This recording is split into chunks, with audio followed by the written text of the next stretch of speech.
अस्सलाम वालेकुम। अब हम अपनी नेक्स्ट वीडियो का स्टार्ट करते हैं। एक लाइन मैंने लिखी है, purpose defines the analysis.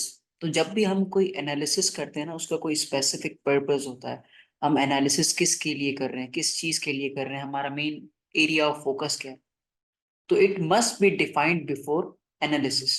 Purpose आपका क्लियर होना चाहिए, गोल क्लियर होना चाहिए कि आपके एनालिसिस का मकसद क्या है। तो पॉसिबल पर्पसेस क्या हो सकते हैं? मुझे एक कंपनी में इन्वेस्ट करना है, मुझे एक कंपनी को बाय करना है, किसी के साथ पार्टनरशिप करनी है, इंटीग्रेशन करनी है, या किसी कंपनी का मुझे कस्टमर बनना है तो उसकी प्रोडक्ट्स, उसकी रिसर्च, रिस्पॉन्सिबिलिटी, सोशल रिस्पॉन्सिबिलिटीज देखूंगा। या अगर मुझे एक जॉब से दूसरी जॉब स्विच करनी है तो उसमें भी मुझे देखना पड़ेगा which company is better for my Prestige, for status and ethical moral values के हिसाब से, और फाइनेंशियल परफॉर्मेंस। अब फाइनेंशियल स्टेटमेंट्स को फाइनेंशियल परफॉर्मेंस का एक मेजरिंग के लिए टूल इस्तेमाल किया जाता है, और वो इंटरनल भी हो सकता है और एक्सटर्नल भी हो सकता है। Internal like board of directors, या जो कंपनी के फाइनेंस वर्कर्स होते हैं, वो उस चीज़ को देख रहे होते हैं कि उन्होंने एक्यूरेटली चीज़ों को फॉलो किया है या नहीं किया। या ऑडिट पर्पस। ऑडिट भी दो टाइप का होता है, एक इंटरनल ऑडिट होता है जो विद इन ऑर्गेनाइजेशन होता है, और एक एक्सटर्नल ऑडिट होता है, वो एक्सटर्नल बॉडीज ऑडिट परफॉर्म करती हैं, और यूजुअली वो चार्टर्ड अकाउंटेंट्स या ऑडिटर्स ही करते हैं। और रेगुलेटरी पर्पसेस जैसे एफबीआर हो गया, एससीसीपी हो गया, taxes, subsidies and compliance. SCCP जो होता है वो देखता है कि इन्होंने कुछ स्टैंडर्ड फॉलो किया है या कोई घपला तो नहीं मारा। तो ये सारी चीजें, ये गवर्नमेंट टैक्स के लिए देख लेती है। तो ये सारी चीजें, ये पर्पस हो सकता है हमारे एनालिसिस का। जैसे हम स्टूडेंट्स हैं, एनालिसिस ऑफ फाइनेंशियल स्टेटमेंट हमारा एक कोर्स है, तो हमने इसमें हर उस कंपनी का एक एनुअल रिपोर्ट प्रिंट करवाया है, राइट, ताकि हम रिसर्च कर सकें, हम प्रैक्टिकल एनालिसिस कर सकें। और ब्रोकरेज फर्म या जो ब्रोकरेज फर्म्स होते हैं उनको भी ये डेटा चाहिए होता है। तो हर स्टेक होल्डर का अपना यूज होता है। और इंडस्ट्री एनालिस्ट, इकोनॉमिक एजेंट्स, जो बड़े बड़े स्पेक्यूलेटर्स होते हैं, इकोनॉमिक एजेंट्स होते हैं, स्टॉक मार्केट में होते हैं, जो जिनकी इन्वेस्टमेंट पोर्टफोलियो काफी ज्यादा होता है, तो उनको ये इंफॉर्मेशन चाहिए होती हैं। और हम फाइनेंशियल स्टेटमेंट्स को यूज करते हैं रेशियोज फाइंड करने के लिए, debt ratios, liquidity ratios, profitability ratios. और ये रेशियोज मैनिपुलेटिव होते हैं। ये रेशियोज मैनिपुलेटिव होते हैं। इसमें कोई फिक्स्ड आईएएस या कोई आईएफआरएस ने कोई लीगलाइज्ड, मतलब set rules and guidelines fit नहीं की। लॉजिकल सीक्वेंस में या लॉजिकल कोई फॉर्मूला है, उससे आप कोई वैल्यू निकाल लो। जैसे करंट रेशो निकालते हैं, current asset upon current liabilities, तो वो आपकी लिक्विडिटी बताता है। तो इसमें कोई नहीं है, आप करंट रेशो में चार पांच चीजें और ऐड कर सकते हो अपनी मर्जी से, अगर वो एसेट में कंसीडर होते हैं तो। बट जब आती है ना प्रॉफिटेबिलिटी की, जब प्रॉफिट कैलकुलेशंस की बात आती है ना, तो यहाँ पे काफी घपले लगना शुरू हो जाते हैं, मैनिपुलेशंस आ जाती हैं। तो that's why IAS 13 was introduced to avoid the manipulations in earning per share, price earning ratio and these type of profitability ratios। तो अभी हम स्टार्ट करते हैं। EPS is earning per ratio, और अर्निंग अर्निंग पर शेयर, कि एक share पे मैं कितने पैसे कमा रहा हूँ। हाँ, मेरा एक दोस्त है, वो बार बार बोल रहा होता है कि entertainment plus society, entertainment plus society. तो भाई, हम फाइनेंस के स्टूडेंट हैं, तो हमारे लिए EPS का मतलब अर्निंग पर शेयर ही होना चाहिए, सही है। तो EPS is a company's net profit, यानी नेट प्रॉफिट। EPS जो है कंपनी का net profit excluding preferred dividend या minus preferred dividend, divided by the number of ordinary shares, end of period common shares outstanding. यानी जो आपकी closing date पे, या जब आपका बिजनेस की फाइनेंशियल स्टेटमेंट क्लोज हो रही है, उस डेट को आपके पास जितने भी आउटस्टैंडिंग शेयर्स हैं, वो सारे के सारे आप यहाँ लिख दोगे। या और एक दूसरा कॉन्सेप्ट भी होता है, वेटेड एवरेज। वो हम आगे जब चीजें पढ़ेंगे और क्वेश्चन सॉल्व करेंगे, तब हम उस चीज को देख लेंगे। A single ratio which can give sufficient information of a company from investor perspective that is not obvious in financial statements। मतलब आप फाइनेंशियल स्टेटमेंट्स देख के आपको प्रॉफिट तो नजर आ रहा होगा, रेवेन्यू, एक्सपेंसेस, ये सब नजर आ रहे होंगे, लेकिन इसमें फर्दर काफी एरियाज होते हैं जो फाइनेंशियल स्टेटमेंट में देख के समझ में नहीं आना। और जो ऑडिटर की जो रिपोर्ट, सॉरी, फाइनेंशियल स्टेटमेंट होती है ना, जो एनुअल रिपोर्ट होती है, वो होती है जनरल पब्लिक के लिए। किसके लिए होती है? जनरल पब्लिक के लिए, यानी कॉमन शेयर होल्डर्स के लिए होती है, जो कोई भी कंपनी में इन्वेस्ट कर सकता है। तो जाहिर है जनरल शेयर होल्डर्स डॉक्टर भी हो सकता है, इंजीनियर भी हो सकता है, कोई लेमेन भी हो सकता है। तो हर बंदा फाइनेंस के डेटा को अच्छे से समझ में नहीं पाता। तो दैट्स वाई ये ऑब्लिगेटरी है for every company to report it on face of income statement. EPS is the only standard ratio as obligated by IAS 33। जैसे मैंने बताया कि अर्निंग पर शेयर्स को आप मैनिपुलेट कर सकते हो। कैसे करते हो मैं आपको बताऊंगा नीचे, आगे हम जब प्रोसेस करेंगे। तो ये जो ईपीएस की जितनी भी फ्लक्चुएशंस है, डाइल्यूटेड है, बेसिक है, ये सब आपके आईएएस 33 में आता है। और ये F7 जो फाइनेंशियल रिपोर्टिंग एसीसी का पेपर है, या सीएफए, और जितने भी अकाउंटिंग आप कोर्सेज या डिग्रीज करोगे, उसमें आपको आईएएस 33 डिटेल में पढ़ाया जाएगा। रिगार्डलेस अगर आपको आईएएस 33 में कोई इंटरेस्ट है, या कोई ज्यादा कर मतलब इंटरेस्ट है, तो आप उसको अलग से सेपरेट आईएएस पढ़ सकते हो। तो you will get more grip on this. Share price is highly dependent on EPS. जाहिर सी बात है, अर्निंग पर शेयर बढ़ेगी, लोग अट्रैक्ट होंगे, पोटेंशियल इन्वेस्टर अट्रैक्ट होंगे, और वो आपका शेयर खरीदेंगे। शेयर डिमांड बढ़ेगी तो शेयर की प्राइस बढ़ जाएगी। सही है। Higher the EPS, higher the stock market share price, vice versa. EPS कम होगा, स्टॉक मार्केट यानी उसकी शेयर प्राइस भी कम हो जाएगी। So managers were able to manipulate EPS, so thus IAS 33 were introduced to stop this manipulations. जाहिर है, जो आपकी कंपनी में इन्वेस्ट करना होता है वो इतना स्मार्ट तो नहीं होता कि ये सारी मैथमेटिकल कैलकुलेशंस करता है। जिसने सारी जिंदगी बायोलॉजी पढ़ी है, या मतलब मरीन साइंसेस पढ़ा है, अगर उसको भी इन्वेस्टमेंट करनी है तो वो आपकी स्टेटमेंट, आपका डाटा देख के आराम से समझ जाए। यानी आपको एक जो छोटा बेबी होता है ना, स्पून फीडिंग करनी होती है, उसको सिखाना होता है ऐसे चलना है, ABC। आपको इसी तरीके से अपने शेयर होल्डर्स को भी बताना होता है। अब इसी पे बेस हम एक शॉर्ट क्वेश्चन करते हैं। सही है। और ये जो केस है, मार्केट प्राइस या जो प्रॉपर एक शेयर इशू होता है ना, ऑर्डिनरी शेयर, उसका केस है। तो question 1, earning before interest and tax हमें गिवन है 1 लाख रुपीज, और टैक्स कितना है? 25%। ये परसेंट है, और ये 10% बॉन्ड्स। सही है। तो ये इसकी रुपीस की वैल्यू है। सही है। नंबर ऑफ ऑर्डिनरी शेयर्स, ये क्वांटिटी है। सही। न्यू इशू की है 1 जुलाई को, ये भी हमारी क्वांटिटी है। अब हमें इसमें निकालना क्या है? नेट इनकम निकालनी है, अर्निंग पर शेयर निकालनी है, weighted number of ordinary shares निकालना है। सही है। सबसे पहले नेट इनकम निकालनी है। क्या निकालना है? नेट इनकम निकालना है। तो नेट इनकम पहले निकालते हैं। नेट इनकम निकालने का एक फॉर्मेट होता है, आप आई होप आप सबको पता होगा। मैं क्विकली उसको गो थ्रू कर लेता हूँ। सही है। हम पहली चीज लिखते हैं ऑपरेटिंग इनकम। ऑपरेटिंग इनकम, जब मैं इनकम स्टेटमेंट बनाता हूँ, रेवेन्यूज माइनस एक्सपेंसेस करता हूँ, तो मेरे पास क्या आ जाता है? Operating income. और इसको हम प्यार से कहते हैं EBIT, profit before interest and tax. सही है। जब ये हो जाता है तो फिर हम उसमें से निकालते हैं less finance cost. Finance cost यानी जितनी भी मैंने फाइनेंसिंग की है, चाहे लोन लिया है, चाहे बॉन्ड लिया है, जितनी भी टाइप की मैंने फाइनेंसिंग करी है जिसके ऊपर इंटरेस्ट लगता है, वो सारी की सारी मुझे यहाँ से माइनस करनी है। जब ऑपरेटिंग प्रॉफिट या ऑपरेटिंग इनकम में से आप फाइनेंस कॉस्ट माइनस कर दोगे, तो आपके पास आ जाएगा profit before profit before tax. Profit before tax आ जाएगा। जब प्रॉफिट बिफोर टैक्स आ जाएगा तो आप क्या करोगे? टैक्स भी माइनस कर दोगे, लेस टैक्स। फिर टैक्स माइनस कर दोगे तो फिर आपके पास क्या बच जाएगा? Profit after tax. Profit after tax, जिसको हम पैट भी कहते हैं, पैट, या स्लैश नेट इनकम भी कहते हैं। सही है। तो हम यहाँ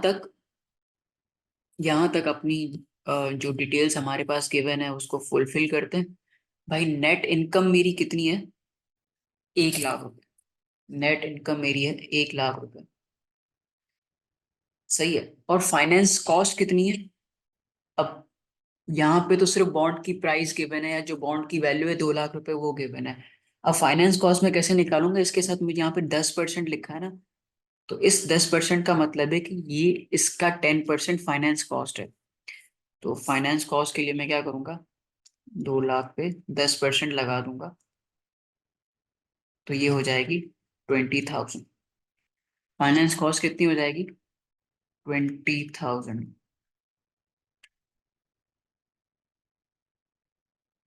अब प्रॉफिट बिफोर टैक्स कितना हो जाएगा, 80,000 लेस टैक्स। टैक्स कितना था, 25% था। तो 80,000 का, 80,000 यानी 80,000 का 25% भी निकाल लेते हैं। इसका 25%, which will be equal to 8, 8, 16, which 20,000 होना चाहिए। 80,000 into 25%, हाँ 20,000। 20,000 टैक्स आ गया, टैक्स को भी हम माइनस करते हैं, तो रिमेनिंग जो हमारा नेट इनकम या जो प्रॉफिट आफ्टर टैक्स आ गया, वो कितनी है, 60,000। क्या है, 60,000 है। तो नेट इनकम तो हमने निकाल दी, नेट इनकम हमने निकाल दी। तो यहाँ तक तो हमारा एक पार्ट हो गया, but I would like to add something more here. मतलब ये जो नेट इनकम आई है ना, ये वो अमाउंट ऑफ मनी है जो ओनर्स के पास जाएगी। जैसे कि हमें पता है ओनर्स बहुत टाइप के होते हैं, एक ऑर्डिनरी शेयर होल्डर्स होते हैं और एक प्रीफरेंस शेयर होल्डर्स होते हैं। तो जो at the time of distribution of profit जो फर्स्ट प्रायोरिटी दी जाती है वो किसको दी जाती है, प्रीफरेंस डिविडेंड होल्डर को, लेस प्रीफरेंस प्रीफरेंस डिविडेंड। इस सवाल में हमारे पास वो गिवन नहीं है, बट अगर वो यहाँ पे होता तो हम इसको माइनस कर लेते यहाँ से। सही है। तो अभी हमारे पास वो चीज नहीं है, तो मैं यहाँ पे सिंपली जीरो पुट कर दूंगा, जीरो पुट कर दूंगा। अब ये वापस 60,000 बन जाएगा। ये क्या है, profit, profit attributable, attributable to ordinary share holders. मतलब ये वो 60,000 है, ये जो शेयर होल्डर्स का इन पैसों पे हक बनता है। और ये वाली जो अमाउंट होती है ना, ये डायरेक्ट आपके ईपीएस के न्यूमरेटर में जाती है। जैसे हमने यहाँ पे पढ़ा था ना ऊपर फॉर्मूले में, net income minus preference dividend, तो वो अमाउंट यहाँ पे आ जाएगी 60,000। सही है। अब ये जो 60,000 है ना, हो सकता है ये शेयर होल्डर्स को मैं पूरे दे दूं और ना भी दूं, तो इसमें भी दो चीजें हो सकती हैं। या तो मैं एक रिटेन कर सकता हूँ, यानी 60,000 प्रॉफिट है, हो सकता है मैं 30,000 अपने पास रख लूं और डिविडेंड दे दूं 30 के, ऐसे भी कर सकता हूँ। लेकिन ये जो पैसे रिटेन मैंने किए ना, इन पे हक किसका था, शेयर होल्डर्स का हक था। सही है। तो they might have questions, they might have askings कि भाई इन 30,000 का आपने क्या किया, इन्वेस्ट किए या जला दिए, किसी को लाइबिलिटी दे दी, तो ये उनका हक बनता है। तो that's Y annual general meeting होती है और ये सारी डिस्कशंस होती रहती हैं। अब हम आगे प्रोसीड करते हैं सवाल को। अब जैसे कि सवाल में ना कोई भी टाइम पीरियड गिवन नहीं है, जस्ट लिखा हुआ है 1 जुलाई। जब भी इस तरह का कोई केस हो ना, जब आपको टाइम पीरियड गिवन ना हो, तो you will assume current calendar calendar year. सही है। जैसे कि अभी 2024 है, तो मैं यहाँ लिख दूंगा 1 जैन 2024। सही है। और ये 31 दिसंबर 2024। सही है। यहाँ तक आई गेस कोई मसला नहीं हो। तो साल के शुरू में मेरे पास शेयर कितने थे, ये लिखे हैं 10,000, तो मैं लिख देता हूँ 10,000। 10,000 shares I have in the beginning, और एट द एंड जब मैंने अपने बिजनेस की फाइनेंशियल स्टेटमेंट्स को क्लोज किया, तब मेरे पास टोटल शेयर्स कितने थे? 10,000 प्लस 4,000 विच इज 14,000। 14,000 ऐसे ही है। मैं अर्निंग्स कहूंगा ना, जब भी मैं अर्निंग्स कहूंगा तो उसका मतलब क्या है? अर्निंग्स का मतलब है profit after tax minus preference dividend. Preference dividend, preference dividend और profit attributable to ordinary share holders. Profit, profit attributable, attributable to OD, ordinary share holders, shareholders. क्योंकि ये स्टेटमेंट बहुत बड़ी है, बार बार ये बोलना, तो आई विल सिंपली से अर्निंग्स। अर्निंग्स तो इस साल की अर्निंग्स कितनी है? 60,000। इस साल की अर्निंग्स कितनी है? अर्निंग्स कितनी है? 60,000। और जब मैंने अपने बिजनेस को क्लोज किया, जब मैंने अपने बिजनेस को क्लोज किया तो number of ordinary share holders कितने थे? Number of OD share holders, share holders कितने थे? 14,000। अभी मैंने टाइमलाइन पे ऊपर लिखा, तो ये क्या है? ईपीएस। तो मैं इसका सिंपली ईपीएस निकाल लेता हूँ। 60,000 डिवाइडेड बाय 14,000, तो इसमें मेरा ईपीएस आ रहा है समथिंग 4.286। ये बेसिकली मेरा ईपीएस है। सही है। तो जैसे अर्निंग्स जो थी मेरी वो पूरे साल की थी, अर्निंग्स जो थी वो मेरे पूरे साल की थी, जो मैंने 60,000 अर्न किए थे वो पूरे साल की जो इन्वेस्टमेंट थी उससे आए थे। तो और जो मैंने नंबर ऑफ शेयर होल्डर्स लिए ना, वो मैंने जो साल के शुरू में 10,000 थे और साल के आखिर में 14,000 थे, तो मैंने डायरेक्ट 14,000 ले लिया था। तो आपने एक चीज आइडेंटिफाई नहीं की कि यहाँ पे मैंने 31 जुलाई को 4,000 और शेयर इशू किए थे, यानी ये 6 मंथ्स थे। और सही है। तो यहाँ पे भी जुलाई, अगस्त, सितंबर, अक्टूबर, नवंबर, दिसंबर, अगस्त, हाँ मतलब ये 7 मंथ्स है और ये 5 मंथ्स है। तो 5 मंथ्स को मतलब ये जो इन्वेस्टमेंट मैंने की थी ना, 4,000 शेयर्स की, तो उसको भी मैंने टोटल इन्वेस्टमेंट में काउंट कर लिया। जाहिर है उस इन्वेस्टमेंट जो मैंने की है उसका जो रिटर्न है वो 1 साल बाद आएगा।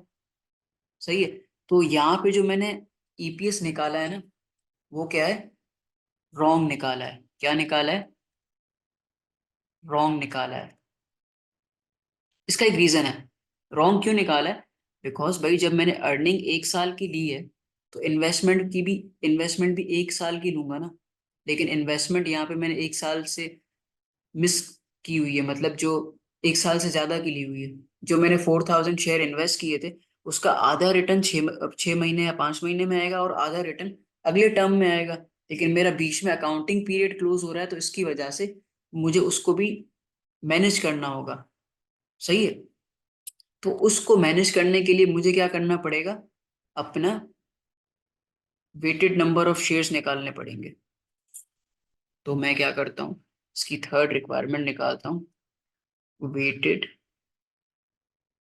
Number of shares. सही है। तो 1 जैन से 1 जुलाई तक मेरे पास कितने शेयर्स थे? 10,000 शेयर्स थे। सही है। और 1 जुलाई के बाद मैंने 4,000 शेयर्स और इशू कर लिए, तो ये शेयर्स कितने हो जाएंगे टोटल? 14,000।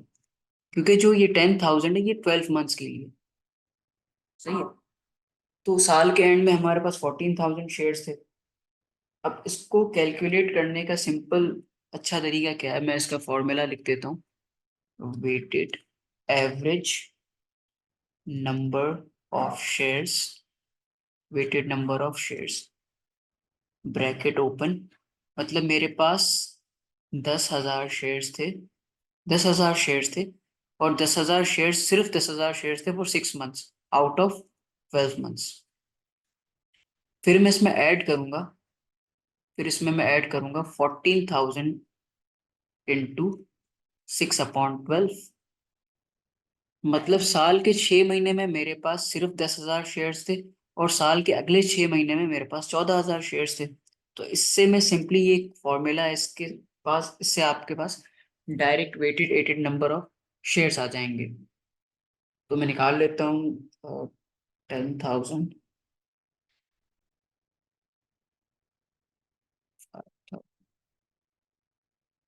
तो ये आ रहे हैं 12,000, 12,000 वेटेड नंबर ऑफ शेयर्स। सही है, निकालेंगे ये, ईपीएस निकालेंगे। अर्निंग्स, अर्निंग्स जब भी मैंने आपको कहा था कि अर्निंग्स जब भी मैं कहूंगा उसका मतलब क्या होगा, अर्निंग्स जब भी मैं कहूंगा उसका मतलब क्या है कि जो हमने कैलकुलेट किए after paying preference dividend holders, और ये यहाँ पे मैंने दिखाई भी थी, ठीक है, फॉर्मूले में भी दिखाई थी। तो अर्निंग्स हमारी आई है जो शेयर होल्डर्स को एट्रीब्यूटेबल है, वो 60,000 है। कितनी है? 60,000 है। अर्निंग्स या profit attributable to ordinary share holders है 60,000, और number of weighted average shares कितने हैं? 12,000। ये कैसे पता चला? ये मैंने यहाँ पे निकाला हुआ था, weighted average number of shares. तो इसको हम करेंगे तो हमारे पास ईपीएस आ जाएगा 5, ईपीएस विल बी 5। अब देखो ईपीएस हमारा 5 आ रहा है, और जो हमने पहले एक मेथड किया था उसमें ईपीएस क्या आ रहा था?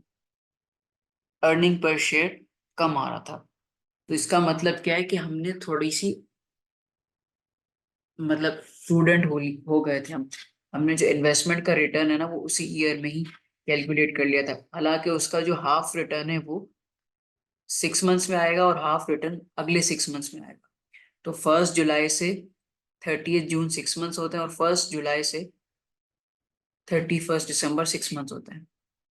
ठीक है, तो आई गेस हमने यहाँ तक कर लिया है। EPS, weighted number of shares, net income भी कर ली। अब हम अगली वीडियो में बोनस इशू या ऑप्शन का कुछ कर लेंगे। Thank you so much.